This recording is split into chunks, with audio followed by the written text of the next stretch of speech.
You know, weight management has been a challenge to so many of us. And I met Sean many, many years ago, and he's taught me so much. And he gave me a call the other day about some clinical trials, and we can see that he has this lovely. Is that your daughter? What's her name? This is my son, James, and Oh, he's sorry, making an James. appearance. Hey, James, how are you? You know your dad's famous. He's gonna help us keep you healthy for the rest of your life. So, welcome, James. And how old are you, James? What? Wow, you're big. I bet you're fast too. And You're strong. You're getting, but you have to go to sleep, James. Mom have a will good night there, James. Get your sleep.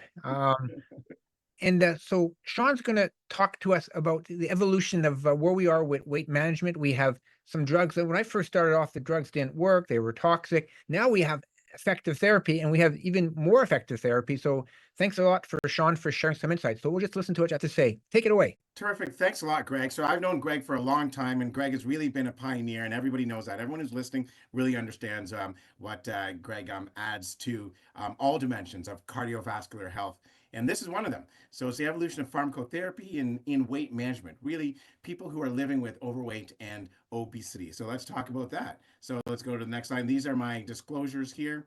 And then the next slide. So what I want to talk about is really understand the pathophysiology of obesity. How did people get to this stage? We really actually don't know that, but we know a lot more about when people lose weight, why they have a difficulty keeping it off, and why they regain weight. So we have a lot of information about that, but not a lot about why you gain the weight. So we'll look at the advances in pharmacotherapy. Here are my two babies. This is the Canadian Obesity Guidelines and baby James. You just got to meet baby James. And this is my wife, who's a family doctor here in the city of Toronto. Next, and the guidelines were an important milestone here within Canada and around the world. They're very much recognized, and so I have a clinic called the Wharton Medical Clinic, and the big deal with the clinic is that it's worked to access care in terms of a government-funded free weight management clinic. Not a lot of those around, so you don't pay for it. Well, you actually do in your taxes, but that's a small amount of money, right? That goes to every single clinic. So it's challenging. It's challenging to keep it open, but we have been able to do it. No extra fees beyond your OHIP funding. We have a number of internal medicine doctors working there, a number of staff members, and most important, we do clinical trials. Lots and lots of clinical trials, and that's what something I want to talk about. If many people don't have access to these expensive injectable medications or even the new medications. So that's where we frequently come in, is to help people get access to these medications through clinical trials. Great. And this is it. It's phase 2 and phase 3. So what does that mean? Phase 2 is a trial so phase 1 trial is in healthy young adults to see whether the drug actually moves around the body properly, what the levels are, etc. Phase 2 is in people living with the disease. Here, it's obesity and type 2 diabetes, cardiovascular disease. For other trials, it's rheumatoid arthritis, etc., to see whether it's worth going on to phase 3. Phase 3 is a big trial, thousands of patients, and this is the one that's going to go to Health Canada, to the FDA, to get approval for the actual drug. So we do those trials, and they're important.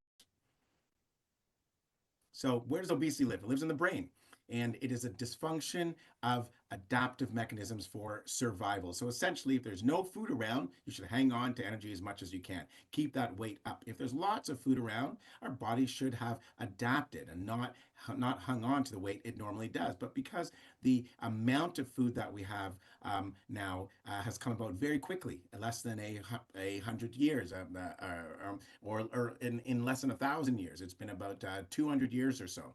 So now we've got lots and lots of food. There's no starvation happening almost anywhere in the world, but our brains and our bodies have not adjusted to it. We still think that we're going to starve. So we hang on to weight at all costs, and that lives in the brain.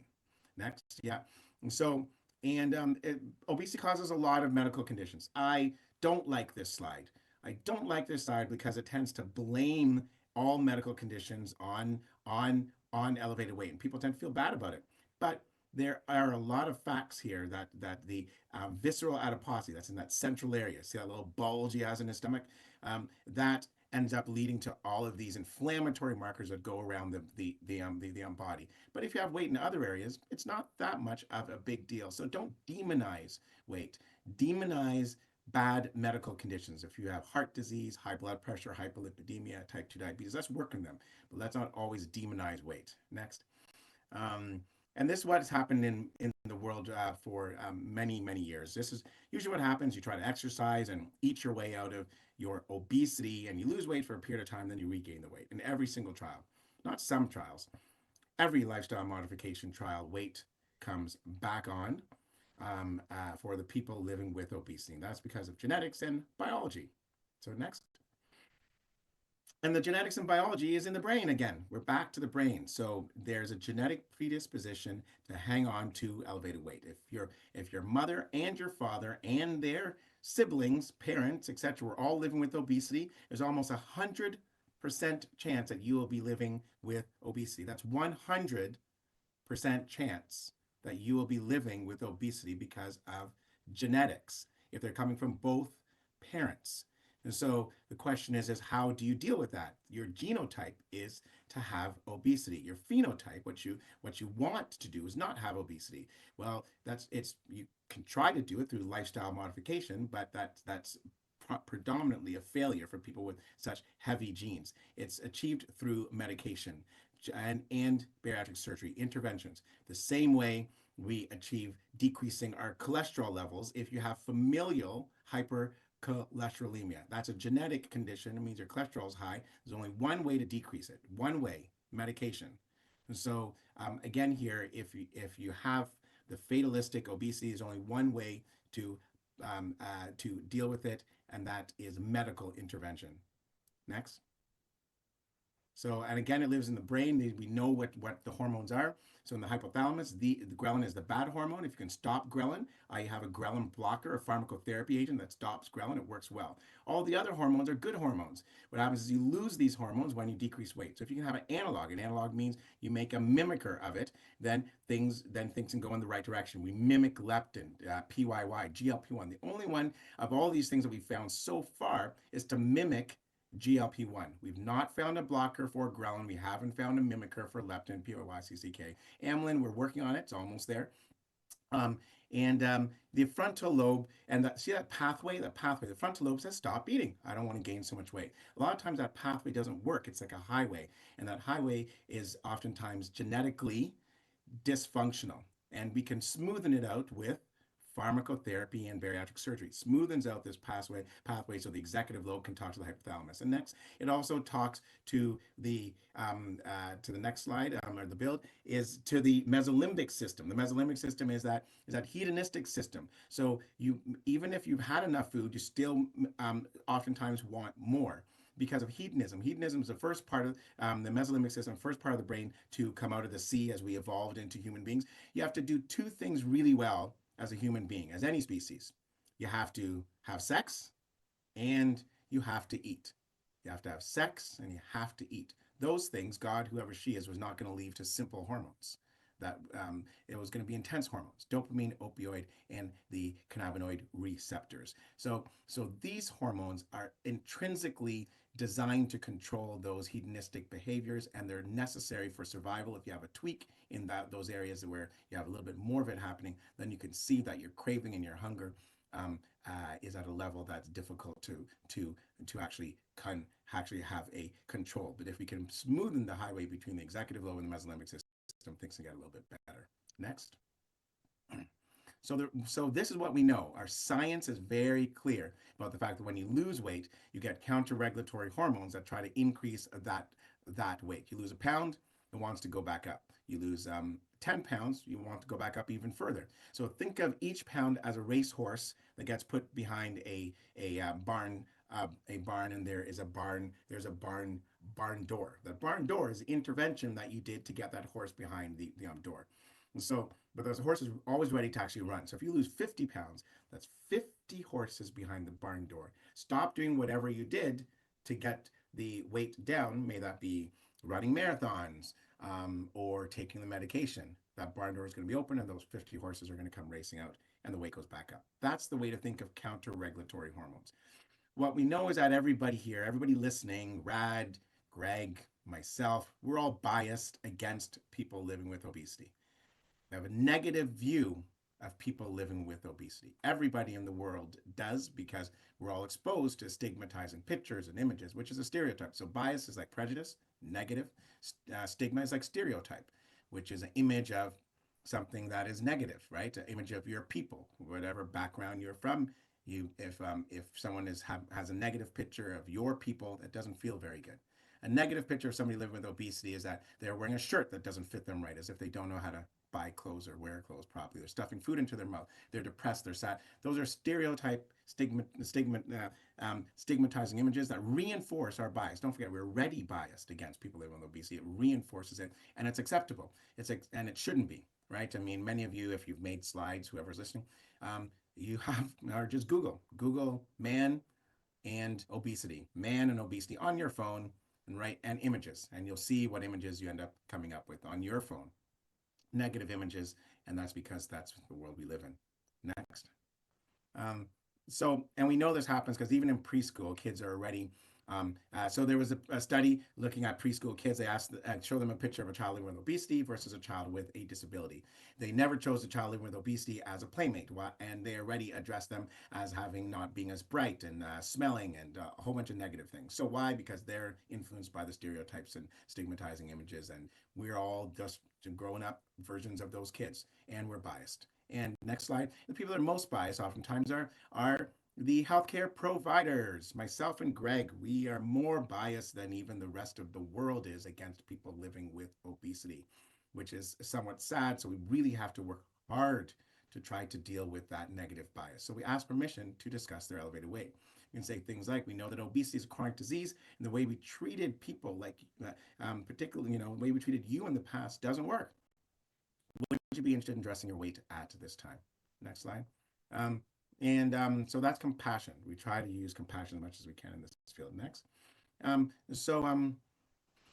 this is the interventions that work. Psychological intervention, telling somebody that they're loved, that they are important, that they deserve to take care of themselves because somebody cares about them.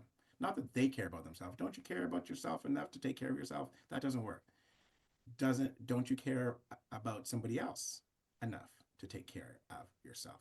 Your grandchild, maybe you're the mayor of the city, you care about your city enough to take care of yourself, managing sleep, stress, a number of other aspects. Pharmacological intervention, medications, they actually decrease those counter-regulatory hormones, and bariatric surgery. So those are the three pillars that support eating well and exercise. They support eating well and exercise, which are outcomes. They're not interventions, they're outcomes, eating well and exercise.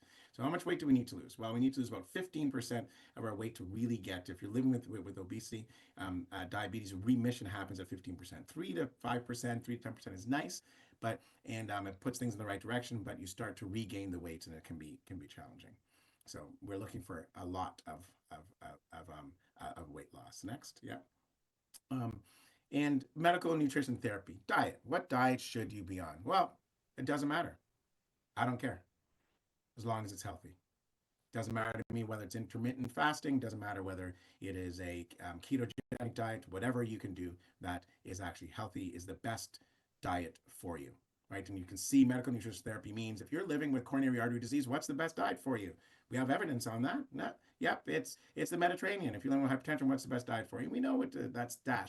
Those are, so you have a medical condition, you have a nutrition, which is the specific diet, like the DASH diet, and therapy. So let's talk about MNT instead of just talking about diets. When it comes to obesity, there is no obesity-derived diet. So there's nothing that is specific. Next, yeah.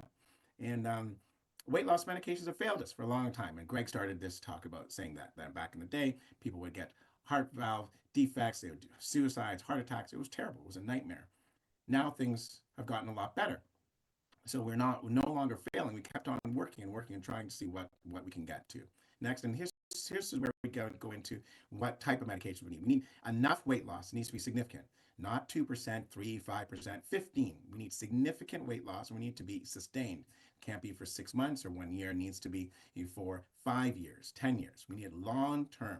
So it has to be very effective over the long term. It has to be significant enough. So let's look for that as we look at these trials. Next is so the three generations of weight management medications. Here, I have this dragon here because we're gonna talk about a one-headed dragon, and then we're gonna talk about we'll talk about a baby dragon, one-headed dragon, and then two-headed, and then a three-headed dragon. Right? Three-headed dragon is obviously the most fierce. So the one-headed dragon originally is the generation one medications where there's a little bit of weight loss, 8 to 10%. That's liraglutide. It opened the market. It started things with the GLP-1. The naltrexone bupropion is a pill. It also works. But again, under 10%. Remember I said 15. We want 15. Generation 2 is semaglutide 2.4 milligrams.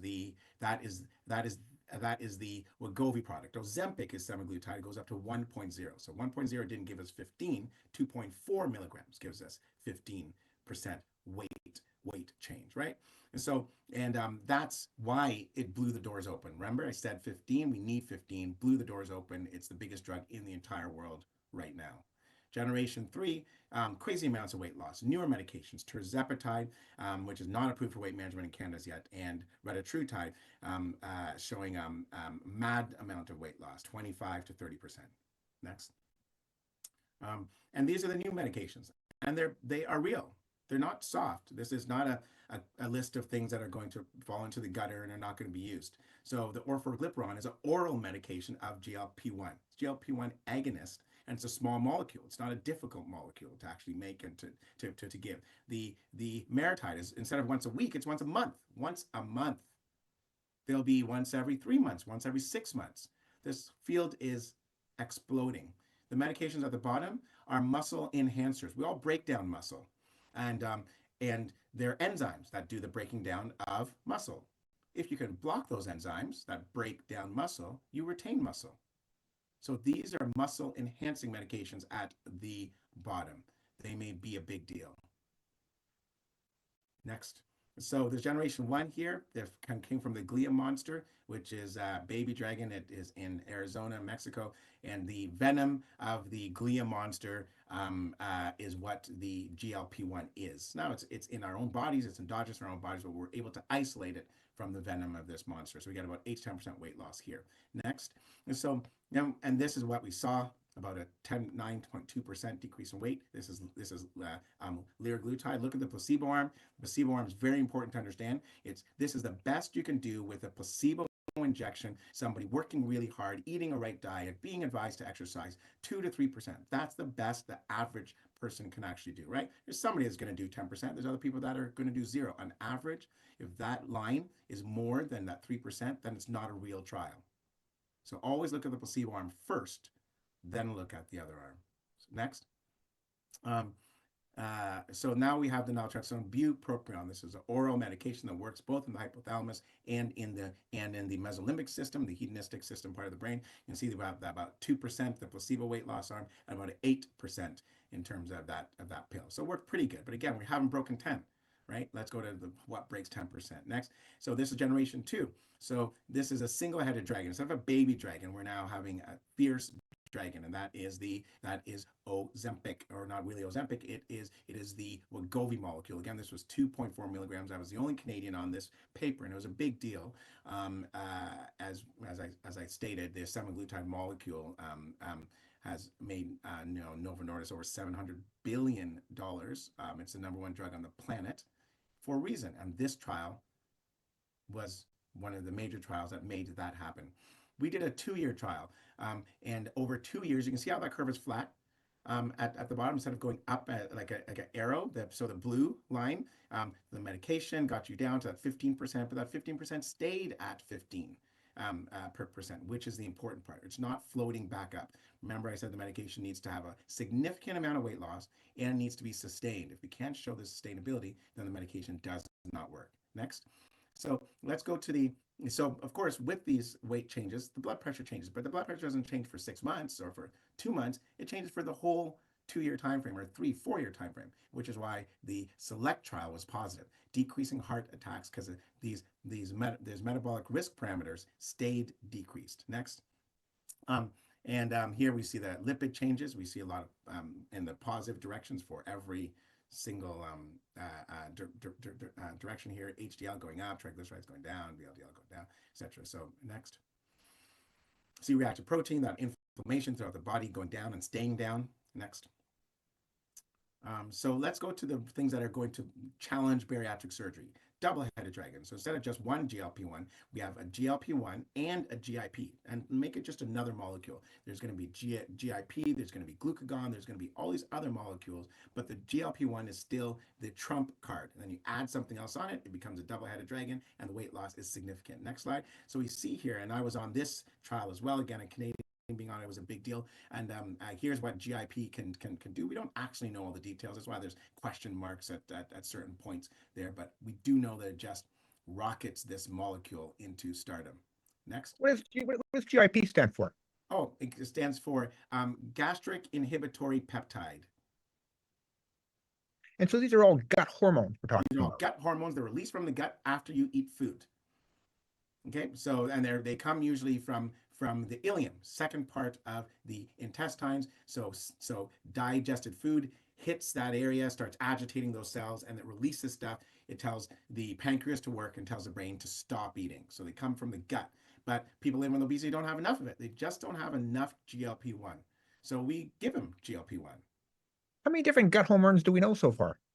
There are lots, but many of them they last for minutes. Some of them last for seconds, so we can't really isolate them. We haven't been able to make them into something that lasts longer. We attach this to albumin, so GLP-1 lasts a couple of minutes. But if you attach it to albumin, it ends up lasting longer. But the good news is they could attach it to albumin. There's a bunch of them that we can't attach to albumin, and we don't know what they actually do.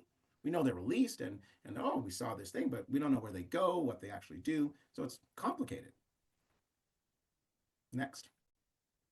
Yeah, so this molecule, we were able to see, look at that, the right-hand side there, we're able to see 22.5% weight loss. That's the average. I mean, some people got 25, some people got 30. It's huge. It's challenging bariatric surgery. So if you want to get bariatric surgery in Ontario now, covered, free, under OHIP, you can probably get it next week. Why? There's lots and lots of spots available because people aren't doing bariatric surgery as often because they're able to take these medications. Next. So you can see over there on the right-hand side, those are the people that lost more than 25% weight loss. A third of patients lost greater than 25%.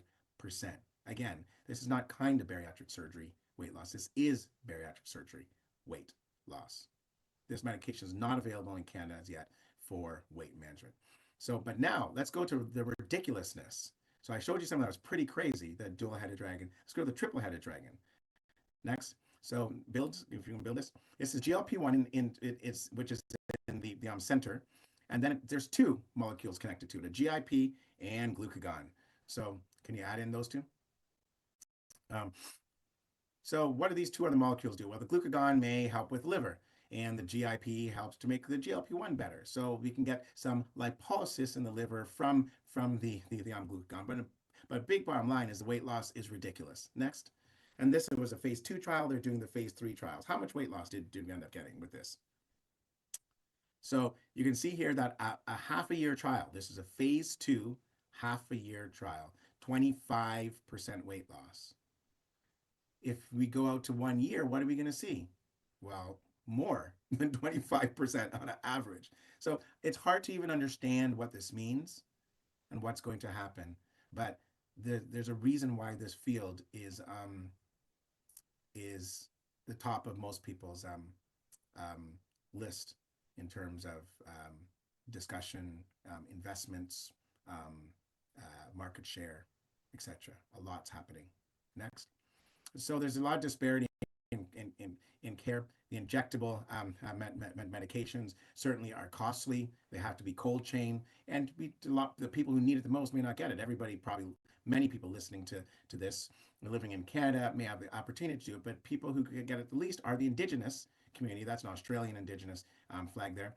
And Black women in the States, they will not, they'll have low access to it. So lower socioeconomic who need it the most don't get it, which is why this oral GLP-1 peptide was a big it was an advancement here. And next. So we can see what this is this is a GLP-1 analog. An analog of GLP-1. GLP-1 is a big hormone. It's like insulin, not as big as insulin, smaller than insulin, but still pretty big. How do you get something big across the gut? Well, you wrap it in this molecule called a snack, and allows 1 to 4% to get into the bloodstream. 1 to 4% bioavailability. But that 1 to 4% led to, next slide, 15% weight loss. 15, which is the exact same amount I was saying with the injectable. So this was a big deal, but it's not easy to actually take. You have to take it in the morning with 4 ounces of water, not 3, not 5, 4 ounces of water, separated from all foods. So this was, I was the lead author on this. Sorry, I was the lead author on the orforglipron. We'll be talking about that in a sec. This is but we're doing the trials with this oral molecule. Next slide. So this, I was the lead author on this. This is. So, Sean, if you could just go back that one slide there, you're saying is that you said 4 ounces. Why? What's magical about 4 ounces of water? Don't know, but the bioavailability and the kinetics dictated that 4 ounces, not again, not 3, not 5, but I don't know. But I'm just saying it's specific. It's really intensely specific. It's hard to make. It's not cheap. And so the molecule right now is available for type 2 diabetes, and it costs the same amount as the injectable, the exact same price. So we haven't helped with disparity of care here. This isn't getting to poor people.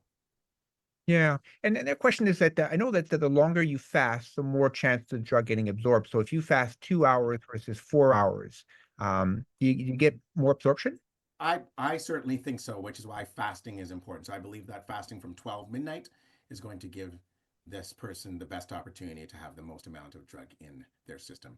Again, 1 to 4%. So how much difference does it make? Are people going to do poorly if they couple of days they don't get the best of the absorption? I don't know. So We're using Rybelsus sometimes, a lower dose, 14 milligrams. And so if, it takes about, 3-4 hours for your stomach to empty. So if you get up at 2 o'clock in the morning after eating at 10 o'clock and you go for a little John there, probably just have your 4 ounces of water. You take it then. Take it then and just try to fast for as long as you can. Yep, that's brilliant. So the Rybelsus molecule that's available for type 2 diabetes right now in Canada goes up to 14 milligrams, 1-4. This trial was done at 50 milligrams of it. It's a different formulation, and at 50 milligrams, you would have to obviously take 3.5 of the 14 milligram tablets. That's quite a bit, and it's not the same. So we can't use what we have available. Are they going to market this 50 milligram? Are they going to make it? I don't know. I hope so. Thanks so much. But that's up to the company. So the next thing is, and go back to the previous slide. So this is a big deal. This is, and I was lead author on this. The reason why this is a big deal is because instead of an analog, a big molecule, this is a tiny molecule. It's a chemical, but it fits into the GLP-1 receptor. So Dan Drucker here in Toronto was able to isolate the GLP-1 receptor. If you're a smart scientist, you're going to say, what can fit into that and actually work? Well, analog can. That's big, but maybe a little chemical can. And if we get the effect at the bottom, maybe that'll be great. And this is what this has happened. So the glyperon molecules can be made very easily. You don't have to be taken in the morning and with restriction of food or water, and can be made easily. So this can solve the disparity problem that we actually have. Next, so how much weight loss are we going to get in this phase 2 trial? And so next. So here we can see in a phase 2 trial, we got almost 15% weight loss, half a year trial. The trial I showed you before was a full year, 50 milligram. This is a half a year. We're now going into phase 2, phase 3 trial. So the hope is that this gets all the way up to 20% weight change in that 1 year time frame. Next slide. Great. So muscle mass loss. A lot of people have been talking about how much muscle mass is lost with these medications. I like this slide because there's fat inside the actual muscle. So even if you lose some muscle, you may be losing a lot of fat in the muscle. So the muscle you have left may be really functional, really functional. That's important. Next. So in terms of our body percentages, so a person who's not living with extreme obesity probably has about 25% fat and 75% free fat mass. That's muscle, bone, fluid, organ, skin, etc. As obesity starts to get higher and higher, that can float all the way to 50-50. And so, but in general, it's about 25-75%. But when you lose weight in any way, shape, or form, it doesn't matter, diet, exercise, you're always going to lose more fat, always. Even if you're already thin, You will lose more fat than you will muscle. It's about a 75-25% loss. So as we move to newer interventions to decrease weight, let's hope to stay at that 75% fat, if not maybe a little bit more, and less of the fat-free mass loss. So that's what we want. We want to see. So let's go to the next slide. So what we do see with So Sean, just go back a little bit. So I like this ratio that you talk about, but there's quite a bit of how much individual variation is there in this, and how much is that influenced by protein resistance training, for instance? probably lots. I mean, but I mean, as human beings, we're all going to be able to stand upright. So we have to be able to walk and move and breathe. So in general, this is what it is in general. There's variations, but there's not huge variations. It's not like anybody walks around with 75% fat and 25% fat free mass. That's not possible. So there's small variations, but it's all genetic, and it's primarily look at your parents, and you can probably figure out your own, and you can go into a body fat chamber and figure it out. But so you can do stuff about it. You can change your actual phenotype, but you can't change it by much. Well, one of the things that been thinking about this a while right now is that the more overweight you are, the more higher percent body fat you have, and you're already doing resistance training because you're carrying all that fat on a regular basis. Yeah. And the more fat you have to lose, the higher percentage of fat versus muscle mass.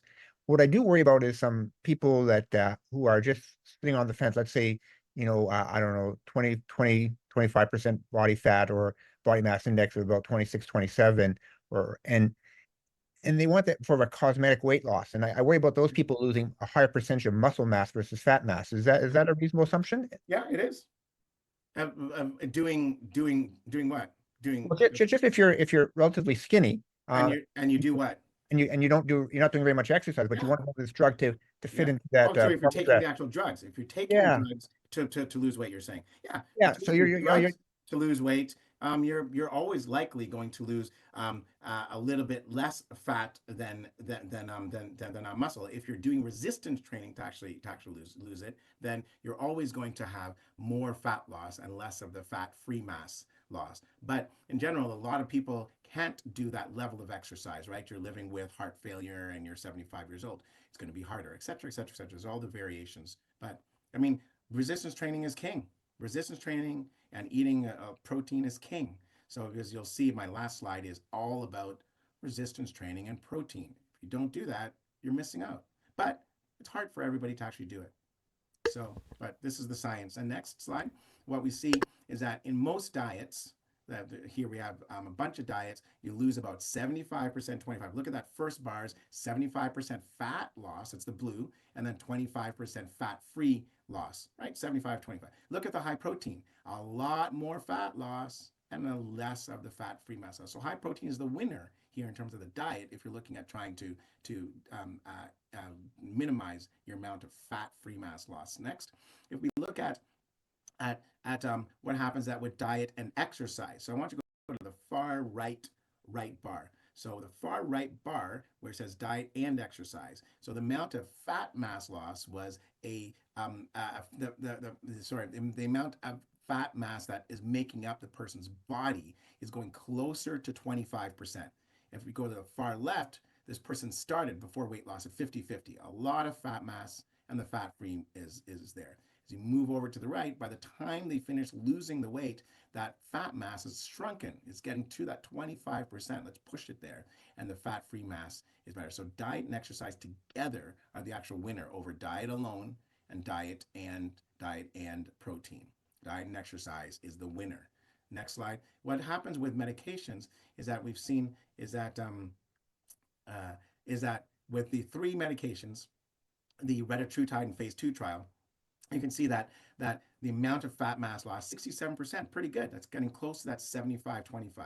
And with the semaglutide, it's 61-39 percent here. But the best right now is the Trizepatide molecule. 75% fat mass loss and only 25% free fat mass loss. So the more the gray that's lost, the worse the actual drug is. But so you can see here that Trizepatide right now is kind of winning this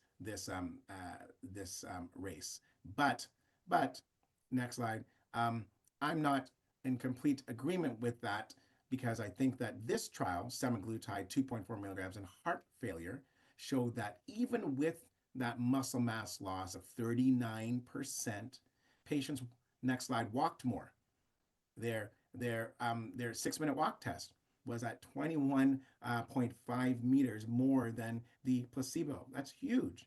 So everyone's complaining. They lost so much muscle. Oh no, what are we going to do? Well, that person's going to live longer. They have less symptoms. They walk better. They have more capacity. They have more functional capacity. Let's not just talk about the muscle. Let's talk about the functioning. And this is a functional test here. So if you have heart failure, I'm recommending medication. Next.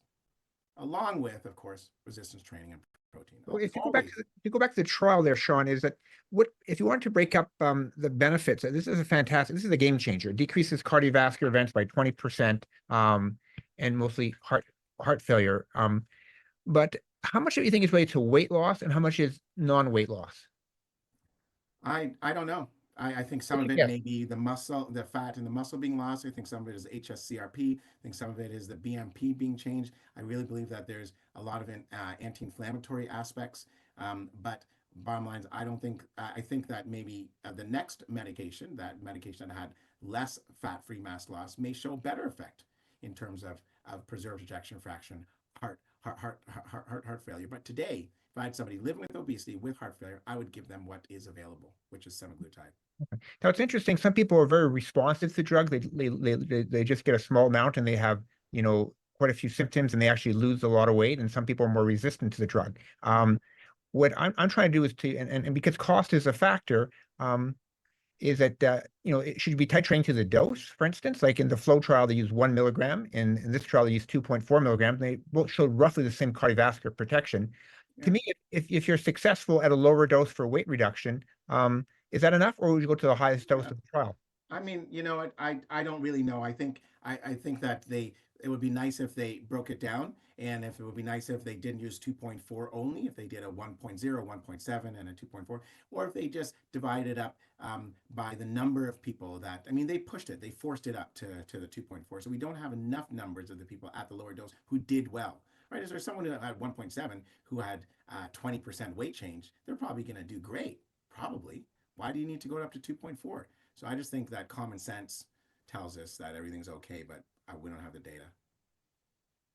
Next. Thanks for the insights. Yeah.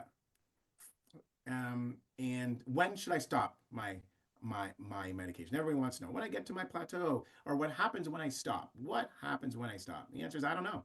I'm not sure. Everybody asks me this question. The reason why I'm not sure is because, next slide, we know what definitively happens. So this is the step 1 trial. We took people off of medication at the end of the trial.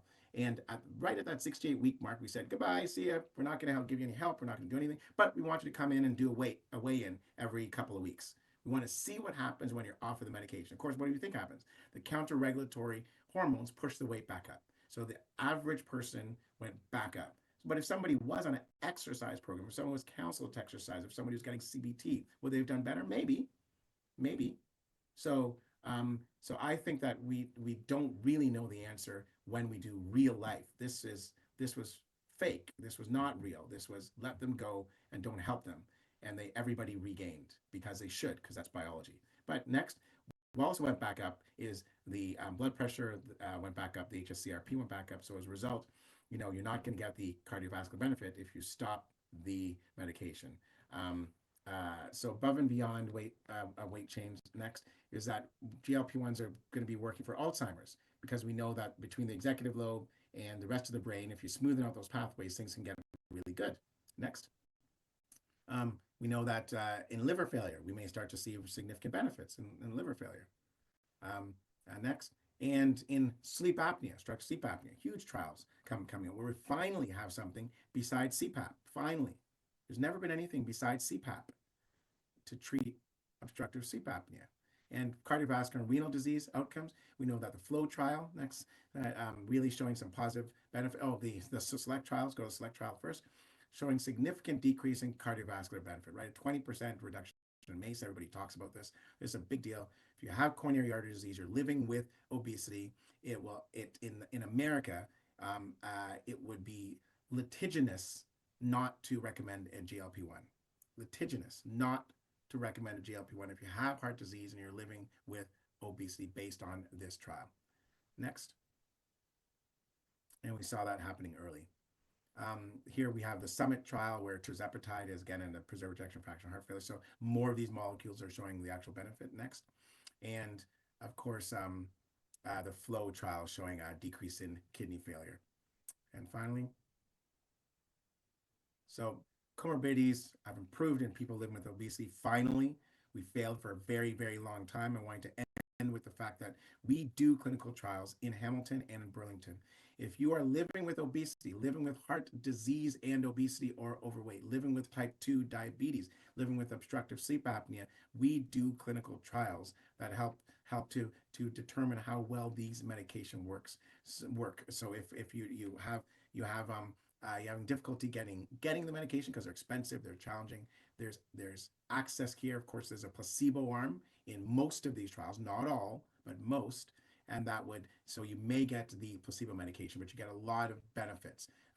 So I would highly recommend clinical trials. And to find us, just go to whartonmedicalclinic.com, whartonmedicalclinic.com, and you'll see it, or whartonclinicaltrials.com. But either way, you will find us. Next. So conclusion, pathobiology helps explain why medications are effective and may decrease our biases. New medications are effective for weight loss, allow for healthy choices. Adjunct medications are always effective. Adjunct therapy of healthy eating and activity is important. Evidence of improvement beyond weight loss is increasing, and there are more questions still, and I like that Greg has them for us. So we should be humble and compassionate towards patients. I don't have the answers, and the field doesn't have the answers yet, so we should be compassionate and we should do the best we possibly can. Next, final slide, yeah. Thanks. That was just awesome. It's wonderful. I think you made something that was, we spent, this is going to be my 40th class year reunion from medical school. When I first started, there wasn't really much in the way of drug therapy. I remember Olestat, and I gave people, and I'll tell you an Olestat story. I had this patient, she worked in the dry cleaners, and when she took Olestat makes you pass your fat in your stools. So she used to have turkey dinner, but she took Olestat with turkey with gravy. She'd stool her pants. She took the turkey dinner with just turkey and vegetables. She didn't stool her pants, and she lost 5% of her weight. That was my first phase. And then we went through these drugs that unfortunately didn't work. And then when Ozempic came to the market, that's been a game changer. Yeah. And it's no reason why it's a $700 billion drug. It's changed lives. But here's my thing. I get this rule of third. Third, just love the drug. Third, hate the drug. And third is somewhere in between. Yeah. And what I find is that I feel bad for the people who go on the medication and they just look at it and they say they're nauseous or they're feeling sick. And you go through the maneuvers about eating less and just eating smaller meals and titrate slowly. But there are so many people that just give up on the drug too quickly. And, so I just give a click or two of the pen. How do you help people stay on therapy? And just if you stay on long enough, I think the vast majority of people will do pretty well, especially if they get GI intolerance. It's such a. I'm having trouble just keeping people that don't want to go back on it. Yeah. So I just go slow, and I don't push people. I'm just compassionate. I'm like, if you would like to be on this medication that helps to save lives and make a big difference, then I will work with you. I'll do the best we can. We'll go slowly. We'll use baby clicks. We'll do whatever you need to. If you don't want to be on the drug, that's okay too. I'm not a used car salesman. And I remind them about who loves them, who cares about them, why their health is an important aspect. And that's the best that we can possibly do. I am not Tony Robbins on stage doing motivation speaking. I'm an internist. I'm a physician. I'm going to do the best that I possibly can for the patient. If they want it, they want it. If they don't want it, I'm good. So interesting observation in diabetes. If you look at there's a randomized trial, Sustained Forte, that looked at 1 versus 2 milligrams of Ozempic and showed a less than 2-pound difference between 1 versus 2 milligrams. And virtually a minuscule change in hemoglobin A1C. So I know in Canada licensed up to 2 milligrams, but when you have randomized data saying 1 milligram to 2 milligrams, you double the cost with marginal benefits. I don't think you go above 1 milligram in diabetics. Right. I Is don't that think you need to. I agree. People living with type 2 diabetes, we don't understand why they lose less weight than those without. So they lose about 10%. Remember, Ozempic is a 15% drug. People living with type 2 diabetes lose about 10%. In every trial, there's about a 5% less weight loss. So with the Trizepatide, it's 20% weight loss. How much are the people with diabetes going to have? 15. It's always 5% less. With the retatrutide, we're going to see about 25% decrease in weight. People with type 2 diabetes are going to get 20%, which is a big deal. Big deal. But it's always 5% less. That may have to do something with the brain, may have something to do with the pancreas. We don't quite get it, but I don't see a reason with semaglutide to go up beyond one. If the patient wants to and it's covered on their drug plan and they don't care, we can try it. We give it a shot. If it doesn't work, that's okay. Go back down to one. Now, the other thing too is if they haven't lost, if they just lost 2%, 5% after your best efforts, what do you do? How do you counsel them to say this may not be the right time for you, maybe the wrong drug, maybe we need the 3 dragons versus the 2 or If 1 so, dragon? somebody loses 2% on semaglutide, Yeah. what is it that I recommend after they've gone to 2.4 milligrams? They're on semaglutide. I would say that in Canada right now we do not have any other weight. This is the highest or most effective weight management medication that is approved for weight management. The Trizepatide molecule, which is called Manjaro and Zepbound in the States, will be coming, right? And so we'll sometimes off-label put these patients on it, and they frequently benefit. Frequently benefit. So it's off label, but it's on label in the States. So we're not that far away from the States, and we're close to having approval. So if you feel that your colleagues, your medical colleagues will back you up, then we would do it. So it's not just because something's off label, it doesn't mean it's not common practice. Common practice off label can be very different things. So it's common practice to use the Trizepatide in weight management for people who actually need it, and we do it on a relatively regular basis. So I like when you started off with there's a disease of the brain, a lot of genetic factors, some we don't truly understand. But I'm also impressed is that for anything to be successful, this is one of the hardest things for people to do is to control their weight. I look at our tennis superstars, they have their entourage. So you have to develop an entourage. Is that who's going to be who's going to string your tennis rackets, who's gonna massage your back, who's going to carry your rackets, and who's going to train you. So to me is that to me, this is one of the hardest things for most people to do, but it's one of the most funnest things to do. I think it took me about 64 years to get a body mass index under 25. But I have a great entourage. I have our students. We have our meetings. I'm weightlifting. I'm having fun. I'm using a cane today because I overdid it. I just want people to go down fighting in all cylinders, and it's wonderful to have these medications. They're game changers. They're game changers because people can now go down fighting on all cylinders. You now end up having the capacity to go to the gym, having the capacity to do that intermittent fasting, that protein intake that you wanted to. There's no longer a excuse because you don't want to have the bad foods. You want the good foods. You want the protein. You want the fiber. You want those beans that you guys were talking about. Yeah, You yeah, want you guys talked about a lot of awesome things. There's a bunch of people out there that can't even think about doing that. All they can think about is their next piece of junk food because they're yeah, hungry and they're yeah, craving. They're yeah. hungry and they're craving. So they're like, thanks for the information. I'm gonna go get some jubes. I'm Like I'm Greg, hungry every moment of my life. That's okay. and then now when they have the medication, they can now listen to Yeah, all of that webinar and incorporate it. And so people demonize these medications who don't understand them. But when you have an addiction that was given to you by your parents and your parents' parents, and you're in the land of plenty, it's hard. So it's very nice to have something that calms it down so you can feel you can feel in control. yeah, That's what everybody says. I'm in control. I'm in charge now. yeah, Now I can listen to Greg Curnew and to Rad. I can do it. yeah. To me, these drugs remind me of Kawhi Leonard when he came to the Raptors. They won a world champion, but you can't win the world champion with just one player. So you need your entourage. And this is a wonderful breakthrough. So I hope people take this to heart. And Sean, you're a world expert at that, and clinical trials are one of the things that you do well. And we'll try to help you when we can. And Yeah.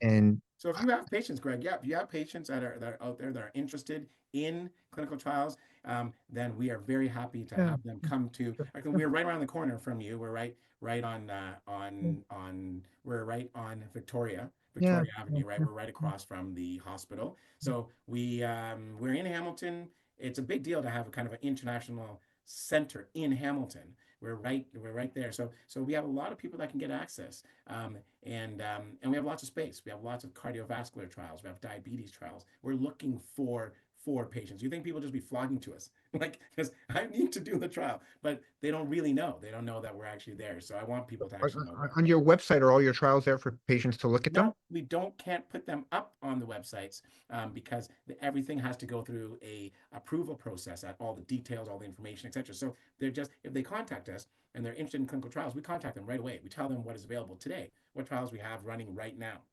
It'll be different in a couple months, but they're always going to be type 2 diabetes, obesity, cardiovascular disease, and the complications of living with elevated weight.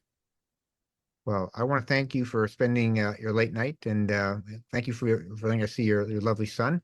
Is that what I learned is that childhood obesity leads to adult obesity, and to me the leading cause of deaths for most of the patients I see is congestive heart failure, and weight plays such a crucial factor in this. And I thank Rad and others for just their fight, and we'll keep fighting with you.